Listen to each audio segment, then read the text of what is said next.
everybody! Hello, it is I, Lara, from Theatre of Science. I don't know what this costume is. It's Halloween anyway. So this is the science show. It's not my home ed lesson where I ask you questions and you learn things. It's not my IGCSE lesson. It's the show with the Lego story time where I just tell you everything about whatever I learned this week. And because it's Halloween, I've been learning about fear. I'm sorry, my mum is just the queen of dressing up. I was like, Mum, I need a Halloween costume. And she just went, there you go. So I have no idea what I am. I'm very uncomfortable. Right, we're going to do an activity that I just sort of saw online and it looked like it'd be good. For once, we're not actually going to explain the science of the activity. We have done before actually. We're just going to sort of make a bit of a mess and I'm going to use it to talk about fear. So if you've got an old spice jar that is empty or just any kind of cup, I'm using a wine glass because I'm hoping that it'll spew. Put some bicarbonate of soda in it and I'll tell you about fear and set this up as we go. So what is fear? Well, when you're scared, let's say you're in a park and you see a tiger running towards you, okay? And it doesn't want to hug. It's like baring its teeth. It's doing that fast cat run. It's seconds away. What happens? Well, immediately you feel scared. What does that mean? I'm going, what's that, about a third of a glass with the bicarb of soda. And then you've got to squeeze in some washing up liquid, which I haven't done before, and a little drop of water, like a few teaspoons of water. So, well, first of all, obviously your eyes take in the sight and they send a message to your brain. Vicious tiger. The part of your brain that is activated, and we've seen this in like MRI scans of people, is a bit very deep down in your brain called the amygdala. And the amygdala is the bit that it evolved a really long time ago, okay? Before we attached all these other bits to our brain that are on the outside, like that have us reading and writing and debating things, this amygdala right in the centre of your brain, kind of at the base, it's responsible for what we call like the fight or flight reflex. So it immediately sends a message to your nervous system that it needs to get ready to either fight the thing that is scary or run away from the thing that is scary. So incredibly important. So then it does, it sends messages to your nervous system and immediately hormones start being released all over your body. Right, I said we'd add some water, didn't we? You feel like it's going to fizz, but it's not. Bicarbonate of soda and water do not react together. See, low. And give that a stir. And you're supposed to stir some paint in here as well. I'm only going to stir it a little bit because I'm going to hope that it goes sort of multicoloured. So hormones are released all over your body. You might have heard of adrenaline. Yeah, adrenaline is a hormone that makes us feel very sort of nervous, excited. A lot of people like it. We'll talk about that in a minute. Dopamine is released, which again makes us feel sort of excited, also quite a pleasant feeling. Like dopamine is released when you eat chocolate. They only found out in 2019 it seems like your actual skeleton also releases hormone. How mad is that? When you get scared, your skeleton like leaks hormone out. And all this is helping your pupils to get very big, your breathing to get very fast, blood to pump around your body a lot, which is obviously all useful because there's a tiger coming towards you and you need like immediate energy, okay? So being scared is sort of generally, I suppose, not a pleasant feeling because the idea of being scared is your body has this big burst of energy which is allowing you to get away from something. Obviously, yeah, some people do obviously enjoy being scared in some ways, which we will look at in a sec. All right, I've got bicarbonate of soda, water, and washing up liquid. I'm going to add some paint. It's Halloween, so I'm going to add some orange and some green. Great, nice. But I'm not going to stir it too much. If you're not doing this, then you can watch mine and decide if it's good enough for you to do it in your own time. All right, so I'm stirring, but not too much. And I'm going to put all these down here. And then I'm going to do something very foolish, which I do not want you to do. But I was trying to think of like, how can I actually be scared during the show? There's not that many ways, is there? Like sitting in front of a computer during the day chatting to you that I can feel scared. But I was like, oh, I know. I'll get my laptop, my incredibly expensive laptop, which contains all the information, all the lesson plans that I've done over the last 2.5 years, and which isn't backed up. Obviously, You know me. Of course it's not backed up. So everything I've ever done is on this computer. All the notes and the lesson plans and the research, and it's incredibly expensive, and nothing is backed up. So I just want you to just hold tight for a little bit. But what I'm going to do is hold my gloopy mess that I've just created over my computer. And let's see how I feel. Here we go. Right. Here's the computer. Here is the stuff. I don't like it. I'm already feeling extremely nervous. So how are you feeling, like, watching me do this? Maybe you're feeling totally fine. Maybe you're like, Lara, stop being dad. That's totally fine. What if I give it a swirl? Are you nervous on my behalf? I'm going to hold the vinegar. Now, vinegar and bicarbonate of soda that I have in here, they do react together. There will be a chemical reaction. If I mix these two things together, then this will fizz and froth all over my incredibly expensive computer. So I'm not feeling good. I am feeling nervous. But we won't all be feeling the same kind of nervous. Don't, for goodness sake, you do this. I nearly said, let's just get rid of it. I nearly said, like, bring your favourite toy. And then I thought, no, the adults will kill me. But it turns out, right, that different people, obviously because all human bodies are different people release slightly different amounts of, like, adrenaline or dopamine when they're scared. And there's another bit of your nervous system which is responsible for damping all that down. Like, after you're scared, obviously it's quite important to calm down quite fast.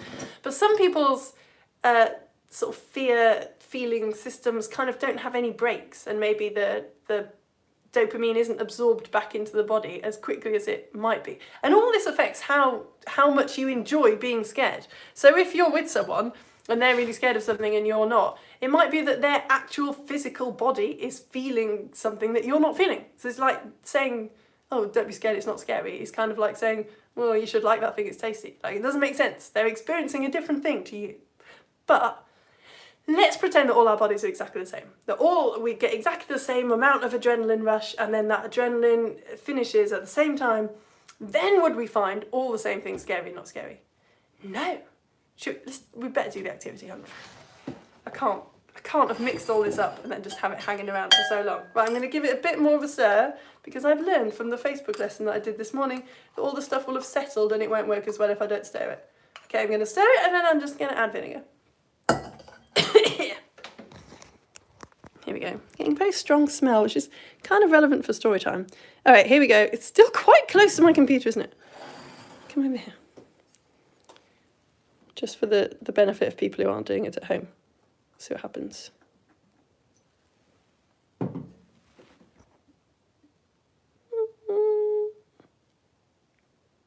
Yeah, pretty good. Let's give it a stir. That's pretty Halloween, isn't it? Oh, yeah, that's better. Oh, yes. Let's put some more of this in. Couldn't find any cheaper vinegar. Husband will not be happy, but... Oh, yes, come on. That's a Halloween activity. If you want to know what is actually happening, I think you're going to have to watch the lesson that we did on coral reefs, because it's a similar kind of thing. Yeah, I'm happy with that. I'm also happy that it's not near my computer. Oh, God, stinks. Okay, come here. I'm just going to get rid of the whole thing. It does look cool though, doesn't it? Let's put it here. What could possibly go wrong?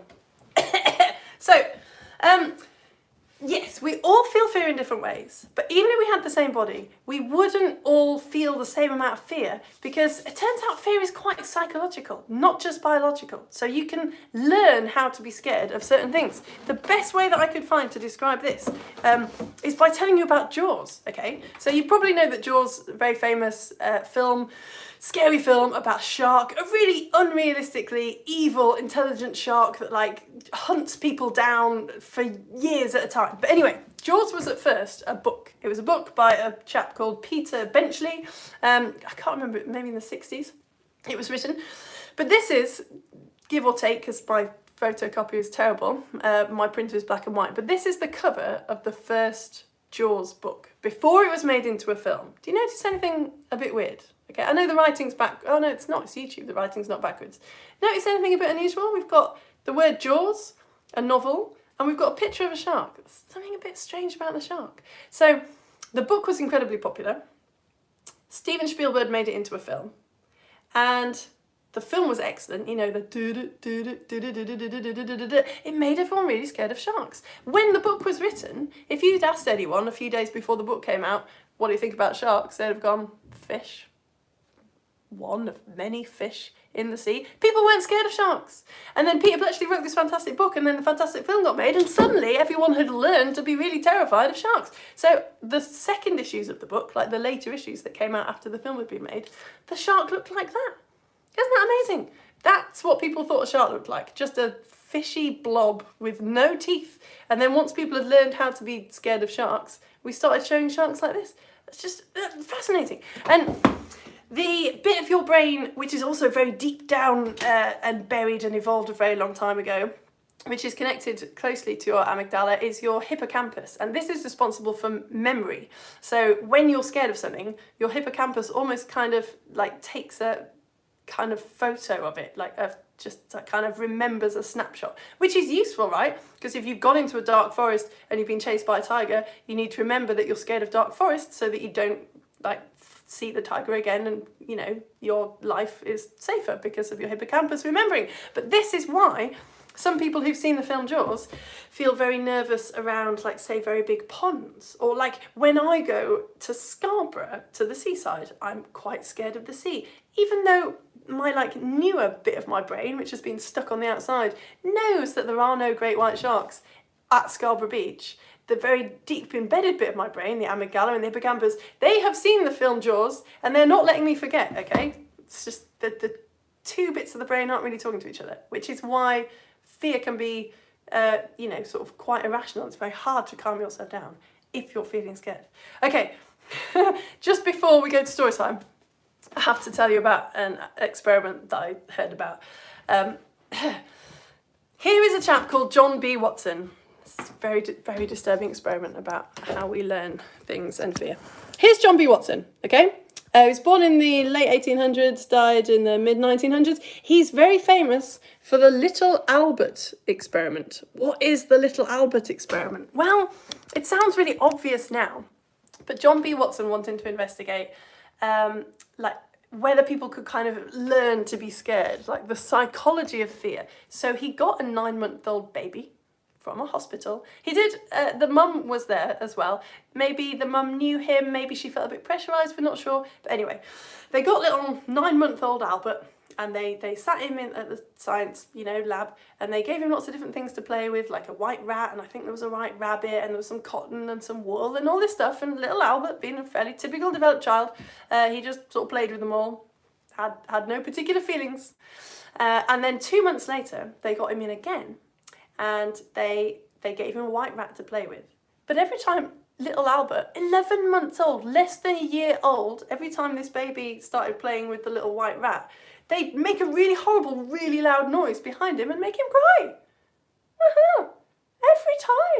Every time he touched the rat. So I'm sure you can guess what happened. It was revolutionary at the time. What happened was, after a while, they stopped making the loud noise that made little Albert cry, but he was still really scared every time he saw a rat. Like every time he saw a rat or touched a rat, he'd start crying because they'd taught him how to be scared of them. Not only that, but little Albert became scared of like white, furry, cozy rabbits and Santa Claus hats. You're not allowed to do that kind of experiment now. It's called unethical. There is a kind of happy ending to the story because of this lady here. Here she is, Mary Cover Jones. She was, well, you can see the dates and all that interesting, is it? She only died in 1987. She's very famous for the opposite of the Little Albert experiment. So she met John B. Watson and she was like, oh yeah, I see what you're doing, but I think I can probably use your ideas for good and not pure evil. So what she did is, she got this little chap called Peter. Now, Peter, again, is a totally typically developed little child, except he just happens to be scared of fluffy things, okay? I won't read you the whole thing, but basically, they put little Peter in a crib. He was playing happily with his toys. They released a white rat into the crib, and Peter freaks out, okay? I mean, it's understandable as suddenly there's a rat in his crib, but anyway, yeah, he got really scared. So what they did was, they took him out of the crib, sat him a few meters away, and they got another little girl called Barbara in the crib. And they just got Peter to watch Barbara like playing and stroking with the rat. And Barbara wasn't scared of the rat. And Peter got to see this. He was still pretty freaked out by the rat. But slowly over time, they started, like he was really scared of white rabbits. So they'd get a white rabbit in a cage and just have it in the room. And then maybe move it a bit closer. And then like the rabbit would be allowed to get out. And every time they sort of reached a new step, Peter would get lots of sweets. Eventually, Peter started to... Well, he just got over his fear. And this is a way that people do get over phobias now, is by slowly learning to associate their phobias with nice things. So Peter started to think of sweets every time he saw the rabbit, I guess. And eventually, because it was built up slowly and he wasn't traumatised, he got to stroke it eventually and put it back in the cage, and he was like pretty much cured of his rabbit phobia, which again seems quite obvious now. But at the time, Mary Cover Jones had done something like really quite revolutionary. Fantastic. Man, that little Albert though, no one really knows what happened to him because little Albert wasn't his real name, but yeah, so worried about little Albert. Okay, I think it might be story time, yeah? Just gonna move this vinegar, and then I'm going to do a story time about my favourite thing in story time is where I learn about something that I sort of heard of, but I didn't really know what it was, and now I know what it is. Right. Script. Okay, you ready? Let's do this.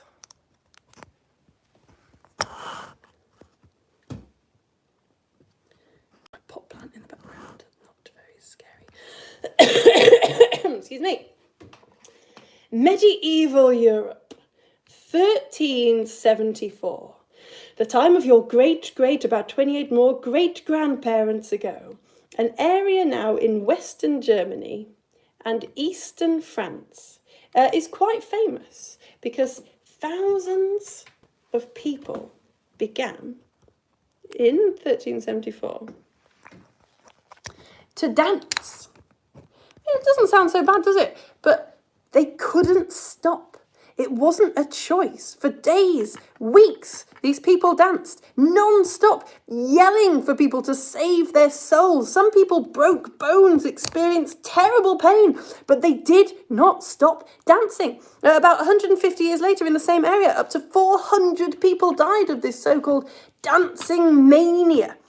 And it definitely happened. People in the 1300s were writing things down. There are many different sources saying that this happened. But what caused it? Some people say it was like poisoning by a certain mold. But really, would that make you dance for days? Everyone affected in just the same way? No. Were they being controlled by demons or witches? But religious places were also affected by these strange fits throughout Europe. In the 1500s, we hear tales from convents. This is a convent. There are tales of nuns throwing off their nunny uniforms and howling, barking like dogs, bleating like sheep. Some of them apparently meowed like cats for hours and hours. Some nuns would meet up in the same part of the nunnery every day and yowl like cats for hours and hours at a time. Every day. What was going on? Well, what these people were probably suffering from is something called mass hysteria. Here you go. We don't call it mass hysteria anymore. We call it mass psychogenic illness, mass psychogenic illness, or MPI. It's incredibly common and it can happen to anyone. So groups of people who know each other well are particularly susceptible. And what is getting spread is anxiety. Sometimes something happens that causes confusion and that makes people anxious. And of course, anxiety has symptoms. It can give you a dry mouth, butterflies in your stomach, make you shake, make you lightheaded. If the first person affected is someone very well known and well respected, then MPI is much more likely to happen. And it's not just something that happened long ago in Europe. In 1998, in Tennessee, in America, a teacher said that they smelt gas in their classroom. And the next day, they got ill. They got sick. After that, 100 students or teachers suffered headaches, dizziness, bad stomachs, they had breathing difficulties. 38 were hospitalised. The school was evacuated, but tests found no sign of any gas leak, or there was no sign of any reason for the illness. In 2015, at a school in Ripon that is quite near me, 4 children fainted during a Poppy Day, Armistice Day service. This resulted in 40 children feeling sick and dizzy and having to be treated. Why? Well, NPI happens most when people are distressed and a realistic threat makes them feel very anxious. So to us, nuns meowing maybe sounds kind of funny, but in the medieval times, the chances of being possessed by an animal were seen to be really quite high. And a lot of the women in nunneries had been coerced into becoming nuns by like elder relatives, and lived in horrible conditions, like had very few friends, ate the same very boring food every day, were punished very severely for doing tiny little things.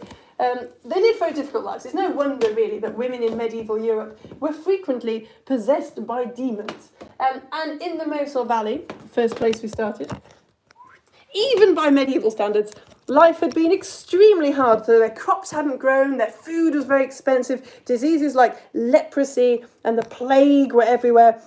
And of course, they were all the sides. The plague doctor here having a little munch on the croissant. Oh, yum, yum, yum, yum. And of course, they were all really scared of getting this dancing mania, because there were paintings of it in churches and it was recorded in all the history books. So people knew it had happened before in their area. And so they were scared of it. So their area is the only place it happened. Yeah, this is a vicious circle. One of the most common triggers for MPI is smell. So if the explanation for an unexplained event sounds dangerous and is realistic and involves smell, MPI can occur in a big way. In a school in 2012, someone reported a bad smell. Do you think that that would be enough to make you feel anxious? Do you think that someone reporting a bad smell where you are would make you feel sick and dizzy? In this school, many children reported feeling weak, dizzy, sick, and were diagnosed with MPI 4 years in a row. Why? Well, the school was in Afghanistan, and poisonous gas entering the school due to terrorism was, for them, a very realistic threat. To hugely paraphrase the fantastic article on medieval dancing mania on the website The Lancet, which you definitely should all read.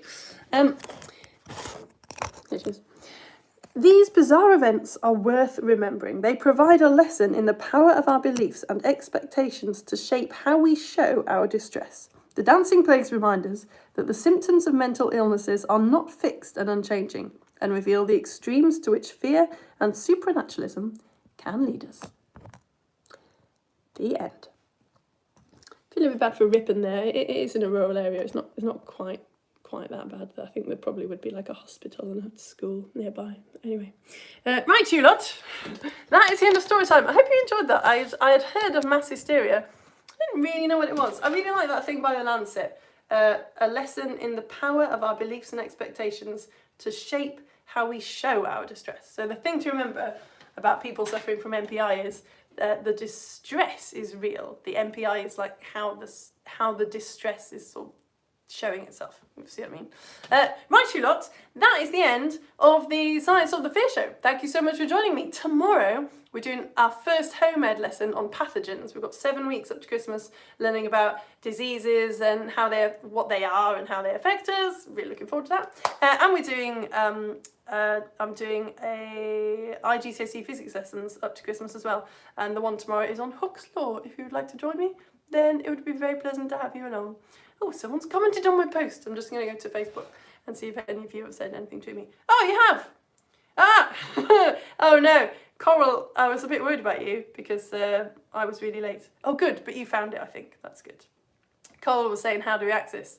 And then it got to 2 o'clock and I was like, Coral hasn't been before. They're going to think that I'm not going to be here because they don't know that I'm always late for everything. Maria is here. This is good. I think so. Right. Oh, good. Abby and Hannah are here. Fabulous. Hello. Oh, hello, Amelie and Maya. Mia. Hello, Mia. Just one at a time. Hi, Mia and Amelie. Good to see you. Thank you for coming. I think I've told you everything that I need to tell you about fear. Obviously, if you are not supporting me and you would like to, the only reason I can do this as a job, this Lego Storytime show and the home ed lessons, And the IGCSE lessons is because people are supporting me with about £5 or £6 a month, most of them. If you go to my About section on YouTube, children don't you do it, but adults, if you click the About section, there's a link to this website called Coffee. And if you send me £5 or £6 a month, I will send you Theatre Science magazine. This is the new one. It's very good. It was my first one, but I've made it better. So this has got, it's all about time. It's got all about Einstein's theory of relativity in it. It's got a sundial which you can make. It's got a beautiful comic that my husband illustrated about a family that sold time. It's got a quiz. It's got a bit about slow M's. Man, I love slow M's. Yes, thank you very much to everyone who is supporting me, who is actually making this my job. A ridiculous job. I really appreciate it. I think I've told you everything about, I'm sure I have. I'm going to look through my notes like I always do, just to check that I didn't forget anything really interesting. But I don't think so. Oh, I didn't really talk about phobias, did I? I couldn't really find anything out about the science of phobias. It's not one specific gene. It's not like a gene that gets passed on from person to person, so that if I'm scared of, I don't know, leaves, then my daughter is scared of leaves or whatever. I think maybe sort of extreme phobias are like lots of different changes in lots of different genes. I don't know, obviously it could be environmental as well. Yeah, so we enjoy fear because some people, some people get an adrenaline rush and really enjoy it. Again, it just depends, it's not like you're not cooler if you enjoy fear. Maybe your biology is like built that way. Yeah, I think I did it all, I'm getting good at remembering all this stuff. I did learn that children scare differently when they're growing up. So babies are scared of anything new that appears near them. And then sort of slightly older children get scared of like maybe ghosts being in the house or, like goblins or whatever. I know that's the real face of my 4-year-old's going through. And then when you get about 8, you get more worried about your physical safety, like if you're getting hurt yourself, like falling over or whatever. It's quite interesting actually. Yeah, I wish I'd put this in the Facebook one, I forgot. And then when you become a teenager, apparently we get more worried about kind of social relationships and connections and things like that. So that's interesting, isn't it? Yeah, I wish I'd put that in. Anyway, thank you. Most of you stayed, so that's good. You got to hear that. Okay, right. I'm going to go because I've got all the trick-or-treating to do tonight and I've still got to finish my PowerPoint about pathogens. Oh, Maria, I hope you found me. And Mia, I'm glad that I got to say hello to you. Right. Okay, you lot. I'm going to go. Just checking that I hadn't had any new comments because sometimes after I've said something you like to banter with me. Okay, right, I'm gonna go. Thank you so much for joining me. I will see most of you probably tomorrow, or you could come to see the show next week. I don't know what it's on. If you want me to send me some suggestions, go ahead. Bye. Thank you for coming. Bye.